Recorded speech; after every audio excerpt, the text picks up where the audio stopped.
അച്ഛാ happy birthday. Happy birthday. അച്ഛൻ ഇന്നലെ ഇവിടെ ഉണ്ടായിരുന്നില്ലല്ലോ. എവിടേക്കാ പോയിരുന്നു? തൃശ്ശൂരോ? എന്തേ ടൂറോ? ഞങ്ങളങ്ങനെയല്ലല്ലോ പറഞ്ഞു, ആനയെ കാണാൻ പോയതാന്നല്ലോ പറഞ്ഞു. ഇടയ്ക്കിടയ്ക്ക് ആനയെ കാണാൻ പോകൂലേ? അതെ, ആരുടെ മണം കിട്ടാനിട്ടല്ലേ? അതെ, ഇന്ന് ഇന്റർവ്യൂ ഉണ്ട് പറഞ്ഞിട്ടല്ലോ. എപ്പോഴാ?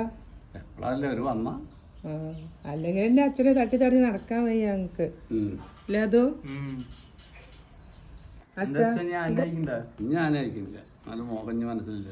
അതെ, 56 കൊല്ലം പണിയെടുത്തു. 56 കൊല്ലായോ? 40 കൊല്ലം ചുമലാനി കയറി. അതെ, 13 കൊല്ലം ആശാന്റെ കൂടെ കയറി പണിതു. അത്രയൊക്കെ മതി. ഒരുപാട് എക്സ്പീരിയൻസ് ആയില്ലേ? എക്സ്പീരിയൻസ് കുറയില്ലേ? പിന്നെ മക്കള് പറഞ്ഞാക്കില്ലേ അപ്പൊ സത്യം അതാണ്. അതെ, ഇനി ഇവരെ ആരെങ്കിലും ആക്കോ? വേറെ കുട്ടികളെ അങ്ങനെ ചിന്തല്ലേ? വേറെ കുട്ടികൾക്ക് അതിലൊരു താല്പര്യം ഉണ്ടെങ്കിലോ? ഒരു താല്പര്യമില്ല, പോയി അടിയിട്ടു. അതെ, തല്ലി പിടിക്കാൻ. ആനച്ചോറ് കൊലച്ചോറാന്നൊക്കെ പറഞ്ഞു. അങ്ങനെയൊന്നുമില്ല, അപ്പൊ ഞാൻ അമ്മ ചാവണ്ട.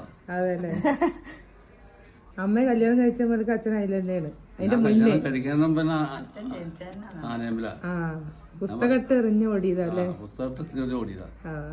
പിന്നാലെ പോവും, സ്കൂളിൽ പോയി. അങ്ങനെ അതിന്റെ പിന്നാലെ പോവും. അങ്ങനെ ഭ്രാന്തായി, അങ്ങനെ പോയി. ഈ പണിക്കാർ എന്തായാലും മോശം വന്നില്ലല്ലോ, നമ്മള് നല്ല സ്ഥിതിയിലെത്തിയില്ലേ? എന്റെ എല്ലാ ജീവിതവും തോന്നിയ പണി കൊണ്ട് തന്നെ എല്ലാ കാര്യം.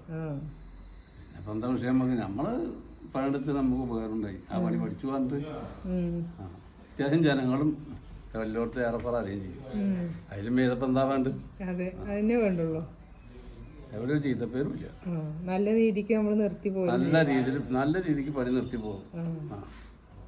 ഒരാള് അയ്യ പറഞ്ഞിട്ടില്ല. അതിനല്ലേ വേണ്ടത്. പിന്നെപ്പോ എന്താ നമുക്ക് വിഷയം?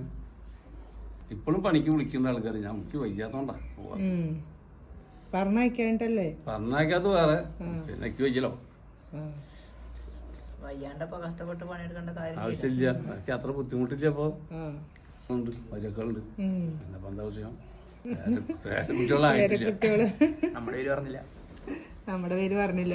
അതോ വേറെ കുട്ടികൾ പറഞ്ഞല്ല പറ്റില്ലടാ, നോക്കാനായിട്ടില്ലല്ലോ. അതാണ് കൈ പിടിക്കാനല്ലോ,